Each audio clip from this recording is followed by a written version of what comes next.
All right, let's dive into an absolutely incredible story. Today, we're talking about South Korea, a nation that went from the absolute devastation of war to a global powerhouse in, get this, less than a single lifetime. I mean, it's honestly one of the most dramatic transformations of the 20th century. So, the big question is, how did they do it? How does a country literally in ruins become this cultural and economic giant we know today? Well, the answer is a fascinating, complex story of some really brutal trade-offs and honestly, an unstoppable public will. Our journey kicks off right in the ashes of empire and war. From there, it moves through decades of authoritarian rule, an explosion of economic growth, and it all comes to a head in this powerful, people-led fight for democracy.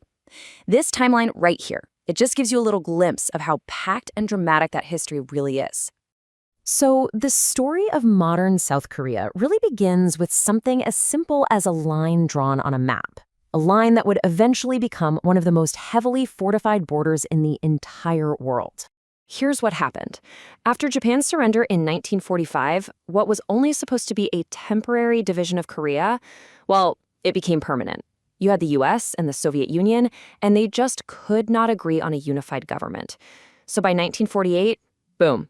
Two separate states pop up with completely opposite ideologies, and both of them are claiming to be the one true Korea.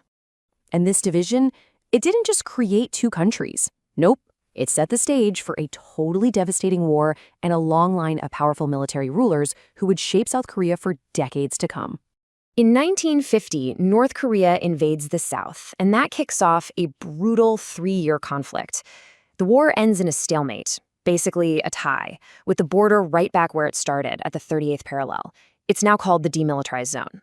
The entire peninsula was destroyed, but that political division, it was now sealed in blood. So South Korea's first president, Syngman Rhee, he started out with all these democratic promises, but his rule just became more and more authoritarian. He was suppressing opposition, breaking elections, you know the drill, until 1960, when a massive student-led uprising, we know it as the April Revolution, forced him to resign. It was incredible. For the very first time, the people's voice had actually toppled a ruler. But that taste of democracy, it was short-lived. In 1961, there's a military coup, led by Major General Park Chung Hee, and they seize power. His argument was that the country needed a strong leader to fight communism, and importantly, to develop the economy. This began a military regime that would rule for the next 18 years. And this is where the story takes a wild economic turn.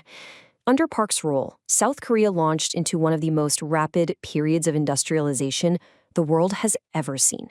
It was extraordinary. They called it the miracle on the Han River. Park's government pushed this super aggressive, state-controlled, export-focused plan. You had massive industrial projects, like these Hyundai shipyards, just springing up everywhere. It transformed one of Asia's poorest countries into an industrial powerhouse. But this miracle, it came at a very steep price. Yeah, this insane growth was fueled by immense sacrifice. To make South Korean products cheap and competitive on the world stage, factory workers had to put up with grueling hours, really low wages, and their labor rights were completely suppressed. That economic miracle had a very real human cost. Now, a central piece of this whole strategy were the Chaebol. These were gigantic, family-run business empires that got special treatment from the government. Think huge loans, tax breaks, you name it. All to lead the industrial charge. Companies you definitely know, like Samsung and Hyundai, became the absolute engines of the economy. And that's a powerful legacy that still shapes South Korea today.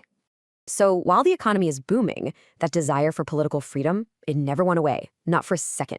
The story of modern South Korea is just as much about the people's persistent, decades-long fight for democracy. And look, this struggle wasn't just one event. It was more like a series of powerful waves. It started way back with the April Revolution in 1960. It surged again in 1980 with the Gwangju Uprising, and it finally reached its absolute peak in 1987 with the June Struggle, which at last broke the back of military rule. The 1980 Gwangju Uprising was a particularly dark and pivotal moment. Citizens were out protesting another military coup, and they were just brutally suppressed. Hundreds were killed.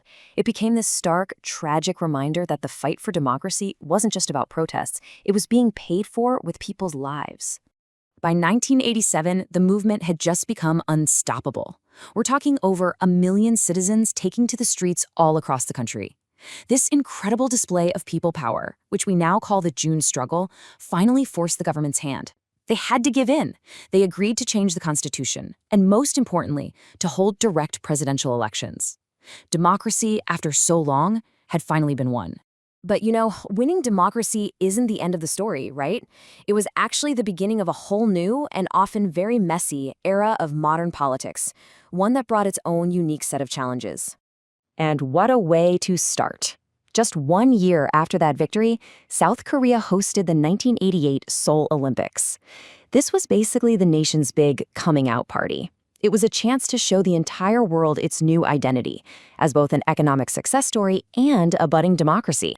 And the politics since then have been just as dynamic, believe me. The era saw the first civilian president in decades, Kim Young-sam, who then immediately had to deal with the crippling Asian financial crisis. His successor, Kim Dae-jung, actually won a Nobel Peace Prize for his sunshine policy of trying to engage with North Korea.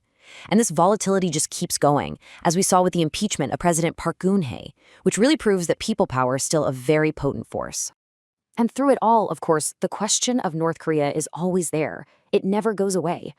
Despite the constant military threat, leaders like Moon Jae-in have continued to push for dialogue, like in this historic summit back in 2018. The dream of reconciliation, no matter how distant it seems, has never fully faded. So, if you take just one thing away from all this, it should be this. South Korea's modern history is a powerful, constant tug of war. On one side of the rope, you have this authoritarian state power, driving economic development at absolutely any cost. And on the other side, you have the unwavering, unstoppable demand of the people for freedom and for justice. And that kind of leaves us with one final big question. After achieving both incredible prosperity and a hard-won democracy through decades of struggle, what comes next? What's going to be the defining challenge for the next generation of South Koreans?